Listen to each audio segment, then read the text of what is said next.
Good morning. I'm Judge Tammy Long Hayward. This is the civil calendar, case 2020CV 02838. Nicholas Drake plaintiff, represented by Jason Carnell, versus Shatara Churn, DBA All of That's Event Hall. Attorneys Alexandra Disham and Hal Lightman. Taste of Heavenly Food LLC. Attorneys Alexandra Disham and Hal Lightman, and Sabita Inc., DBA Moreland Market, Attorney Roger Harris and Catherine Robertson. All right, so my understanding is it's a service issue. Sorry, was on mute. Yes, Your Honor. All right, so Sabita filed the motion. Go ahead. Okay. Good morning, Your Honor. Thank you for taking time to hear our oral arguments today and for doing so promptly. I know we've all faced delays over the past few years, and recently, as things have been moving along quickly, it gives me hope that things are getting back to normal.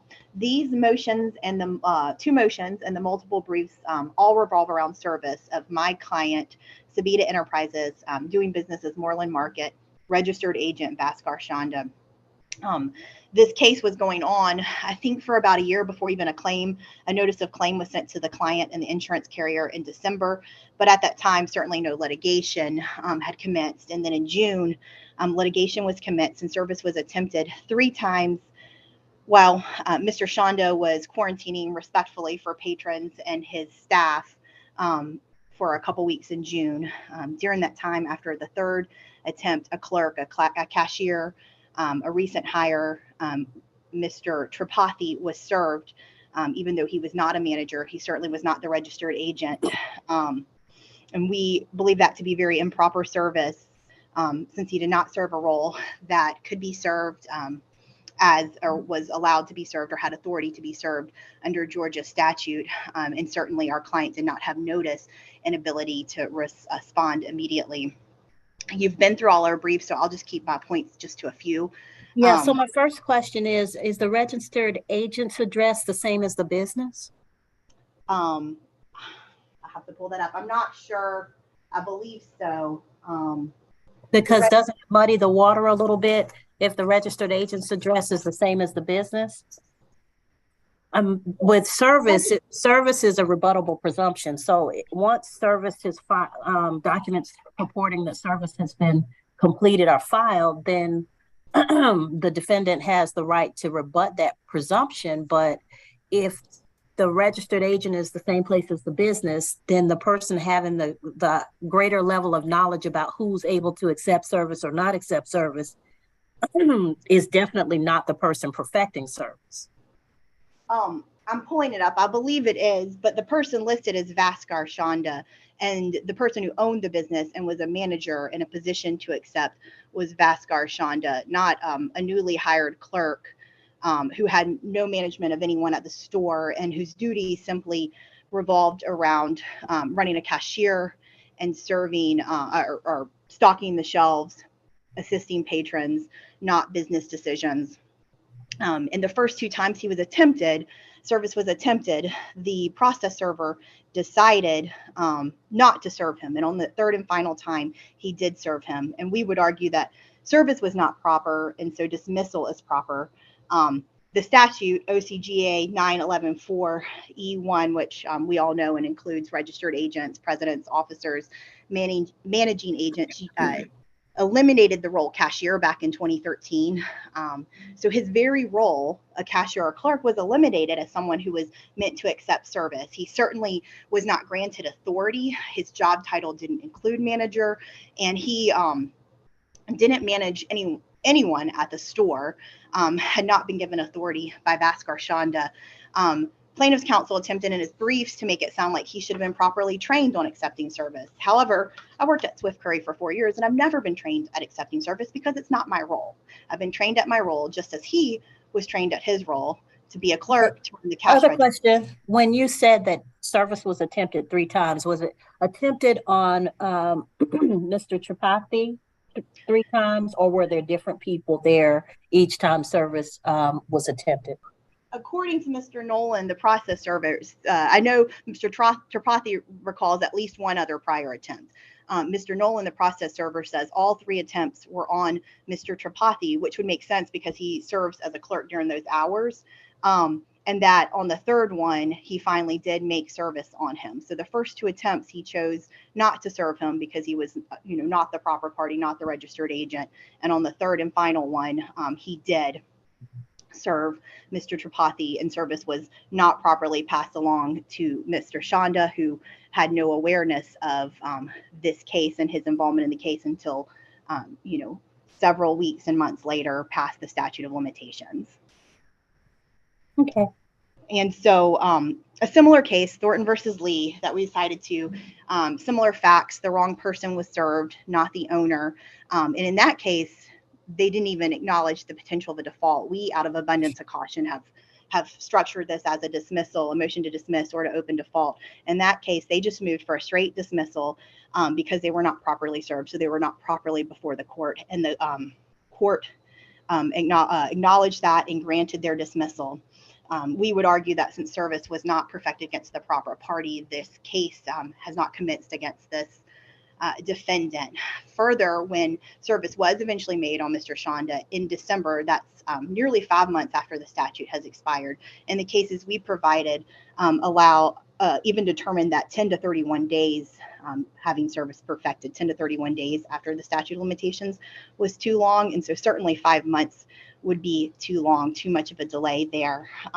So for these reasons, we think dismissal is proper because service on the proper party and proper notice to even be able to respond was improper. That being said, out of an abundance of caution, we also think at the very least the defendant is entitled to the default being opened for excusable neglect or proper case. A brief overview of that. Obviously, what's more excusable than not having been properly served, not having knowledge of a case? You can see that our actions, our clients' actions, the insurance carrier's actions, and even as attorneys, our own actions to respond once we did have knowledge was very quick. We got the ball rolling very quick. Even though technically we don't believe we're properly before the court, we filed a special appearance answer. We sought a motion to resolve this. We wanted to get this resolved for all parties rather quickly. So in a good faith effort there, but what is a better excuse than not having been properly served? Second, as far as proper case, this is the broadest grounds for allowing the court to open default in every conceivable case where injustice might result if default had not been opened. Now, plaintiff's counsel argued that his client has faced injustice because it's been a delay of 4 months to receive an answer. And I get that. No one likes litigation to be delayed.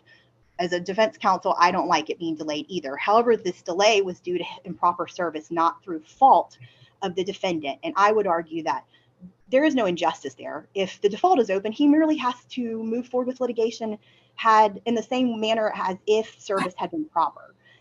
However, my client will be greatly disserviced if the default is not open. We will lose all liability defenses, which is kind of a harsh result for someone who never actually received proper notice of the claim, who was at home quarantining when it was attempted, and when there are additional methods for attempting service, and that was not taken. The shortcut was taken, leaving it with the clerk after 3 attempts. Finally, we don't believe there's a need for limited discovery in this case because the statutory law, the facts, and even plaintiff's subsequent actions support our claim that service was improper. I've stated the statute. I won't state it again. We know who it includes for service. We know who it doesn't include and who it's eliminated. Further, this was a store clerk. He's been in the country for 7 to 8 years. His English is not his first language. He's from all I understand, he's a good store clerk, but he's a clerk. He's not a manager. And his title does not include manager. The business itself has 2 clerks and the owner. This isn't a large business with multiple people and multiple levels of management roles. He was stocking the shelves and the cash register. He was not given authority by Mr. Tripathi or by the law to accept service on behalf of the company. Plaintiff cited SD Inc. versus Finley and referred to that, a case where limited discovery was opened. And in that case, limited discovery was open in a situation where there were, I think, a few different restaurants owned by one owner, multiple employees, levels of management. The person who accepted claimed not to have any business management authority. However, she was a shift manager. She did manage people. She had the title management. There was a genuine question of fact of what her management duties included. Here is a situation where the duties and the title do not support the fact that this clerk is a manager, and the statute actually limits who can accept to someone with authority, to someone as a registered agent or an owner. Finally, plaintiff's own actions support the fact that he believes service is improper. He makes claims, counsel makes claims that service was proper because whether Mr. Tripathi knew it or not, somehow he had managerial duty, and whether the company granted him the authority or not, he was somehow a managerial agent, despite the fact that his title and his duties don't support that. However, since that time, he has served the proper party, Mr. Shonda, in December, outside of the time frame he could, but he served the proper party, had service on him, and he attempted to have us waive service in November. So he's taken actions that say he did not believe service was proper. So while he may say that, his actions don't solidify the fact that service against this clerk, on this clerk, was proper. For these reasons. Okay, can I ask one more question? Sure. Was service attempted on Mr. Shonda as the owner or as the registered agent? Let me pull it up. Like, does it designate whether he was being served as the owner of the business or whether he's being given notice of service being given notice of litigation as a registered agent? You give me one moment, I'll pull up that document.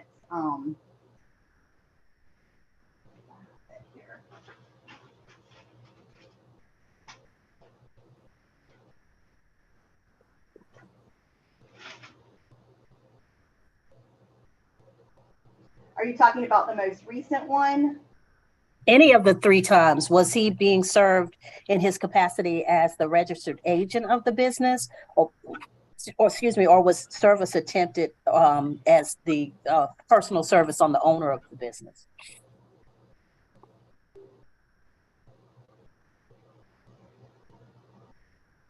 So the most recent one that was successful was as registered agent and at the address of the store, 1955 Moreland Avenue.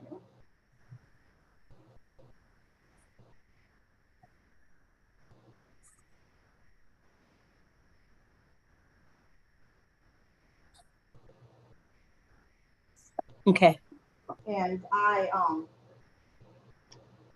since Mr. Shonda did not get all 3 prior attempts, we don't have copies of every single proper other attempt before them. But when he was successfully served outside the statute of limitations, it was as a registered agent. But as I said, he is also the owner and the only managerial agent. Yeah, I asked, the distinction being that if you're serving the owner, I guess diligence would mean that you could serve him at his home, you could serve him at his business, you could serve him wherever he might be found. But if you're attempting to serve him through the registered agent, you will go through whatever address is the registered agent is located. And that's what he was ultimately served as the registered agent. Once again, Mr. Tripathi doesn't serve either of those roles. So this case, we still argue it's not technically like the case we cited, Lee versus Thorne. It's not technically before the court. We haven't been properly served. However, we do acknowledge this is an issue that needs to be resolved. So we have, in good faith, paid fees on a default we don't really believe is in existence. We've responded. We've prepared a motion. We're here to argue. We would ask that the court dismiss this case for improper service. We think that the case law supports that. We think he didn't fall into the proper role. But at the very least, we ask that the case at least move forward on its merits.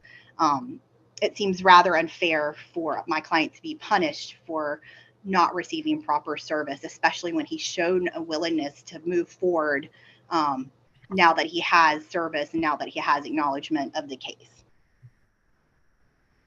Okay. All right. Who's on behalf of Mr. Drake? Mr. Cornell? That would be me, Judge. Good morning. Good morning. Judge, to answer the first question that you asked, 1955 Moreland Avenue is the address of the business, and it's the address listed on the Secretary of State's website for the registered agent. And Mr. Chanda is listed as the registered agent. And my attempts to serve him were as the registered agent, not as the owner of the business. For what that's worth, there's really, I don't think there's really a distinction, because he was not specifically served personally. I don't think there's not a distinction on the return of service, because obviously Mr. Tripathi, the person who was served, was not listed as the registered agent on the return of service. He's listed as the manager. That's what the process service server, Mr. Nolan, listed him as. I don't want to rehash my brief, Judge, but Miss Robertson did focus a little bit of her oral argument on the issue of whether or not this is a proper case for opening default. And in her brief, she did cite the case Rogers v. Coronet, which there are a lot of cases out there that lay out the 4 factors for opening default. And I really just want to focus on factors 3 and 4, primarily factor 3, and that's whether the defaulting party acted promptly to open default upon learning that no answer had been filed or timely filed.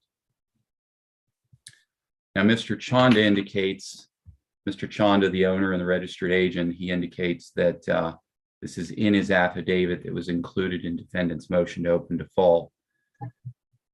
He indicates that he started receiving, as he puts it, notices in the legal matter in late summer, early fall. Notices. That's a quote from his affidavit.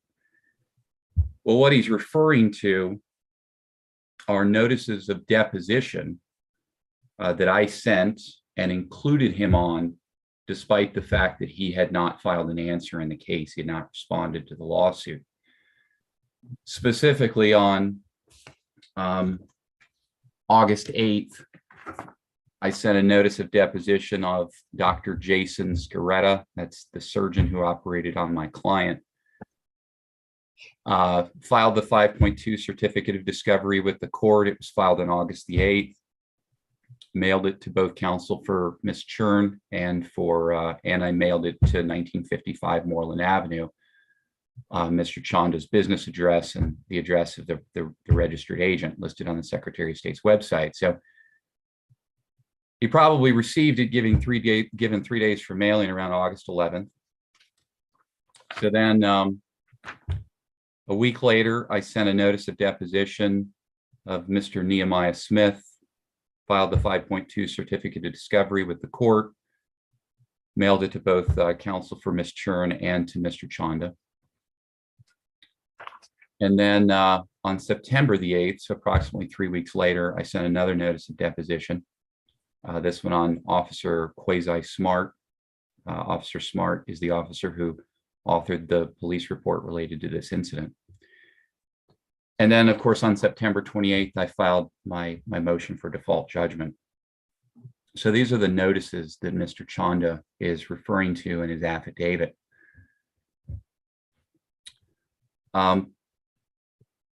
So what did Mr. Chanda do, according to his affidavit, in response to receiving these notices? Well, he called his landlord. And that's in his affidavit. He called his landlord. And if you remember, Judge, his landlord was a defendant in this case a year ago, Mr. Vu. And I don't know if you remember, Judge, but Mr. Vu did something very similar. Mr. Vu, when he received notice of the lawsuit in this case, Mr. Vu didn't respond to the lawsuit either. Mr. Vu went into default. And in his motion to open default, Mr. Vu claimed that he called someone, that he had actually called Ms. Churn. And Ms. Churn told him that she was handling the matter. So Mr. Vu didn't file a response to the lawsuit because Ms. Churn told him that she was handling the matter. And then Mr. Chanda is alleging that the reason he didn't file a response to the lawsuit is because Mr. Vu told him that he was handling the matter. It's amazing to me that I've been on the bench for 10 years this year, and how many business people don't have the basic sense of how to protect their business when they get, like, they think of everything on the business side, but nobody ever thinks if you're hit with a summons and complaint, if any notice of litigation pops up on your doorstep, the first thing you need to do is find a lawyer to help you figure it out. It's amazing to me how many businesses miss that part. One would think that they'd be a little more diligent about it. Now, another interesting thing about Mr. Chanda's affidavit is that he says that Mr. Vu told him he was, quote, settling the matter. Okay, well, Judge, the matter with Mr. Vu was settled way back in February, March. Mr. Vu was dismissed from the case, and Your Honor signed the order lifting the stay on discovery in the case. So it really brings into question what Mr. Vu actually told him. Obviously it wouldn't be accurate that Mr. Vu was, quote, settling the matter or handling the matter at the time, because Mr. Vu had nothing to do with the case anymore. So according to Mr. Chanda, Mr. Vu told him there's nothing additional he needs to do. Then Mr. Chanda says, I have now learned my business still remains a defendant. Well, when is now? Now, Mr. Chanda signed that affidavit on November 10th, but of course he filed his answer November 1st. So when did he realize that what was the date? That the affidavit doesn't say. And of course, it's the defendant's burden to meet these factors, these 4 factors for proving that this is a proper case. And the court has to decide whether or not the defendant acted promptly after realizing something was wrong. But the defendant doesn't say when he realized something was wrong. We don't have a date. Now, the defendant says, he does say that after he saw the summons and complaint, he actually says he saw the summons and complaint in September. Again, he doesn't give us a date. Now, I attached my summons and complaint to the motion for default. So maybe that's what he means, is that he saw the summons and complaint attached to my motion for default. But again, we don't know. But if we coming back to the factor, when the defaulting party or whether the defaulting party acted promptly. So if we give Mr. Chanda the benefit of the doubt here, that he figured out something was wrong when he got the motion for default, not when he was receiving the prior notices, he still got that notice in September. And he didn't file his answer until November 1st, which, of course, even under those circumstances, was outside of 30 days. That's 31 days. Now, if the state legislature has enacted the statute for responding to a summons and complaint and said 30 days, okay, I think it's reasonable for us to assume that is acting promptly, sometime within 30 days. So Mr. Chanda is basically admitting, even if we give him the benefit of the doubt, that he didn't even act within what would be the statutorily allowed period of time once he realized something was wrong, which is 30 days. If we don't give Mr. Chanda the benefit of the doubt, then of course he received notice as early as August 11th, when he received my first notice of deposition that clearly has the name of his business in the style of the case. He didn't file his motion to open default, which is actually what factor 3 says. It says whether the defaulting party acted promptly to open default. So the motion to open default wasn't filed until November 10th. That would mean that Mr. Chanda didn't act for nearly 3 months, just shy of 90 days, once he realized something was wrong.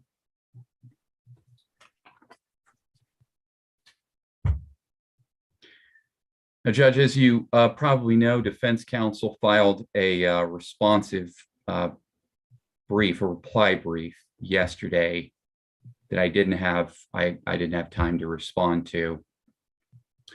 So I'm going to talk about a couple of things here just briefly. Defendant points out that I did not send a courtesy copy of the Second Amendment amended complaint to the carrier. I think it should be obvious from my initial, I believe I mentioned it in my initial brief.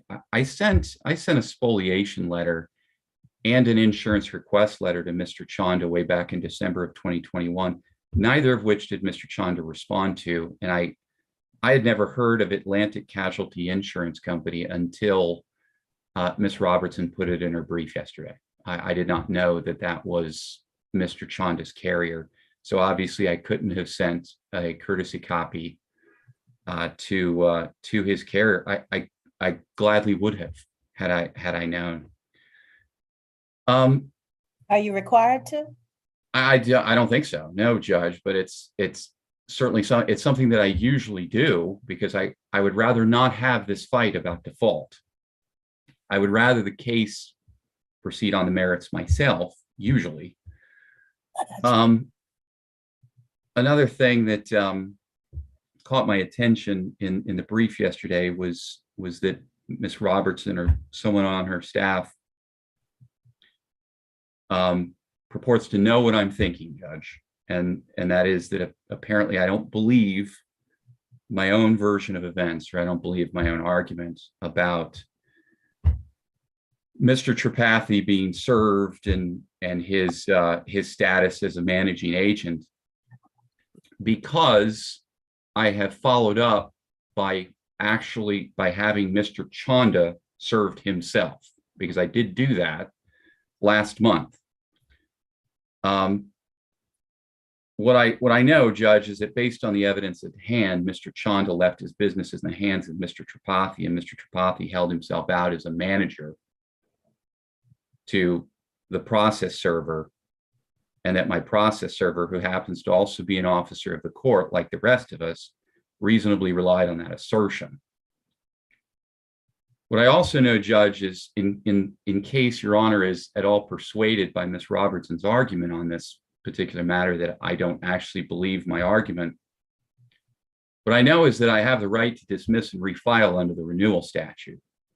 And if I dismiss and refile under the renewal statute, I better make sure I have rock solid service of process on the original action. Otherwise, the subsequent action is void. Yep. So if the court is at all persuaded by Ms. Robertson's argument, I'd like the court to know that the reason I served Mr. Chanda last month is so that I have the option for my client to renew this kit, to dismiss and refile the case under the renewal statute if necessary.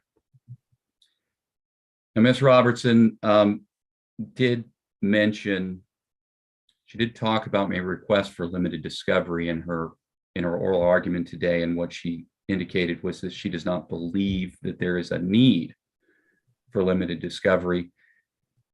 And initially I had requested it under 91156F, and I think that that was incorrect. In my responsive brief, I did request it again under 91112J4, which I think is correct because this is actually a 12B motion to dismiss and not really a motion for summary judgment.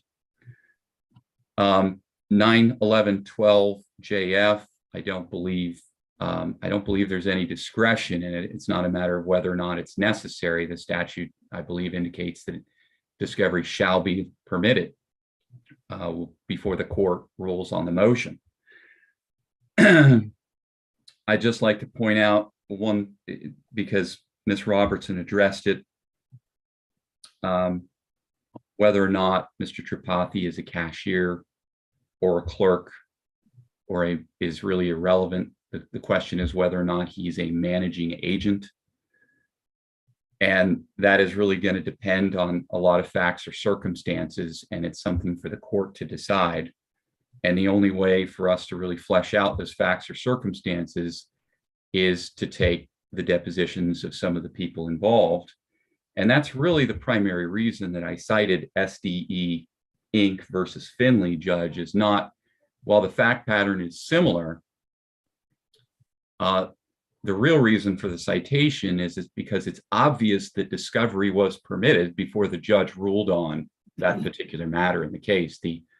The person who was served, the cashier, or the shift manager, I think is what she was referred to. It's obvious that her deposition was taken, and there were facts that were brought out during the deposition that ultimately led the court to hold that she was a managing agent.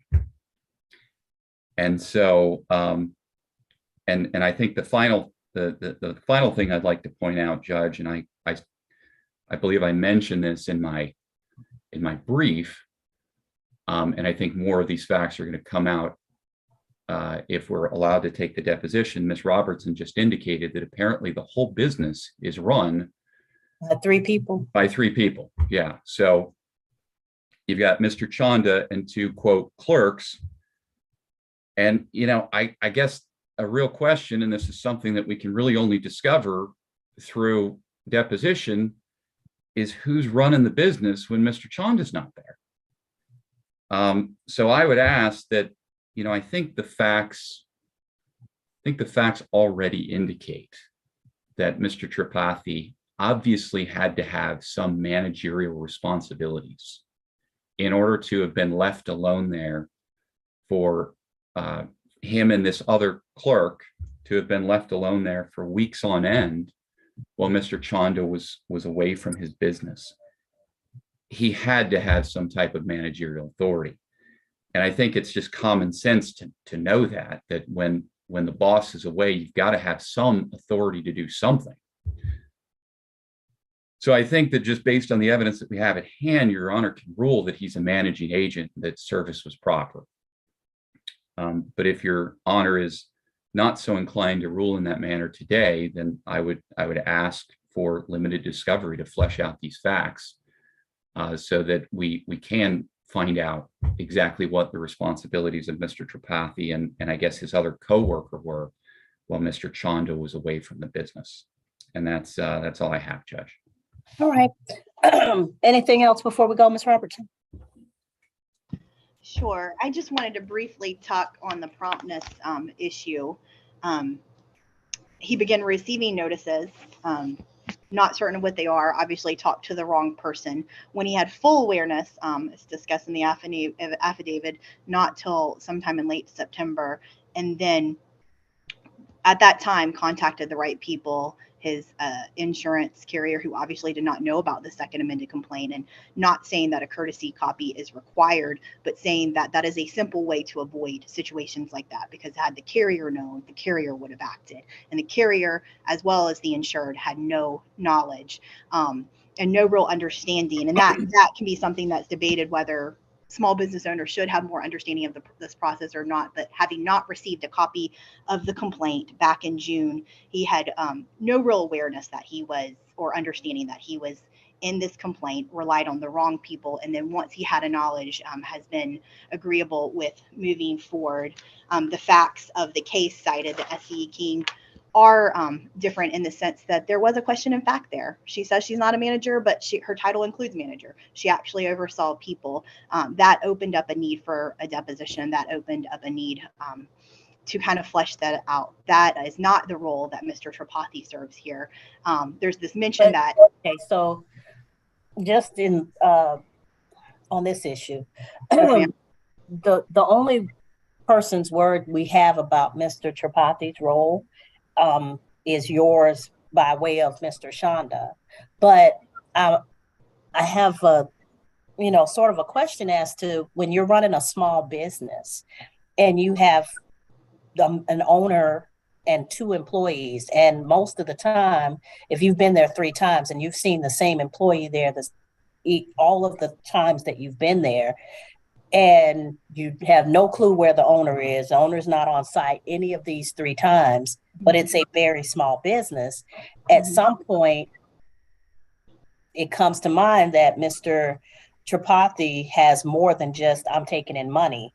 Is he receiving deliveries? Is he a key holder? Is he opening and closing the business? So a lot of it comes into play about whether he has, if not explicit authority, he has apparent authority.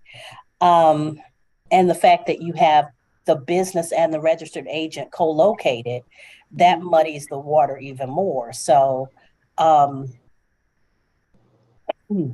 just for the purposes of separating the need for the factual basis in this case versus the factual basis in the cited case, and the need for more discovery, it's not that unclear. The fact that she had the title shift manager, but her duties were different, well, that gives it more of an explicit managerial position that has to be rebutted.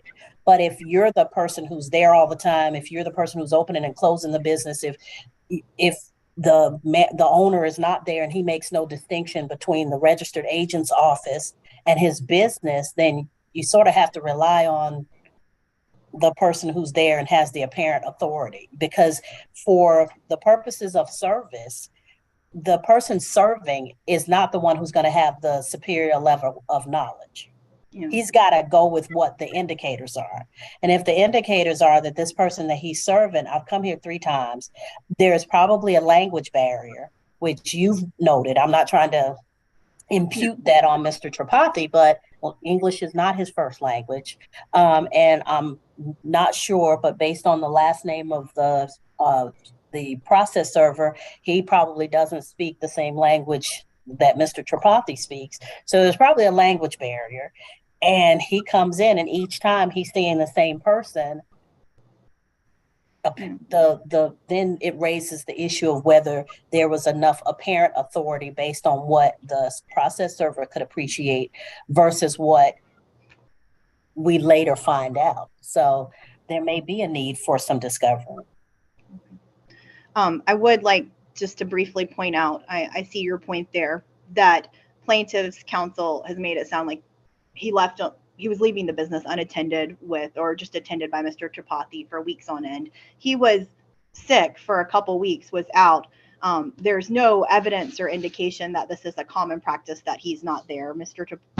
Shonda runs this business, is usually there participating this on a daily basis. Simply illness, coronavirus, which we all know can put you in quarantine for a couple weeks, kept him from his business inconveniently during that time in June. I get you, but that brings up another issue, because do you leave your business without someone who has managerial authority if you're unable?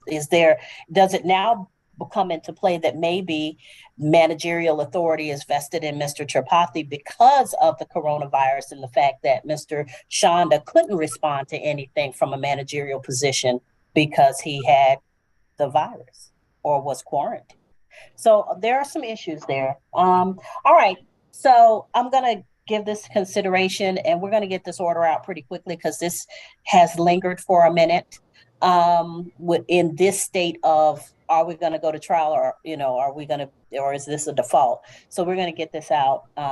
But if I decide to grant discovery, we'll go ahead and get an order issued on that and let you guys get busy with that.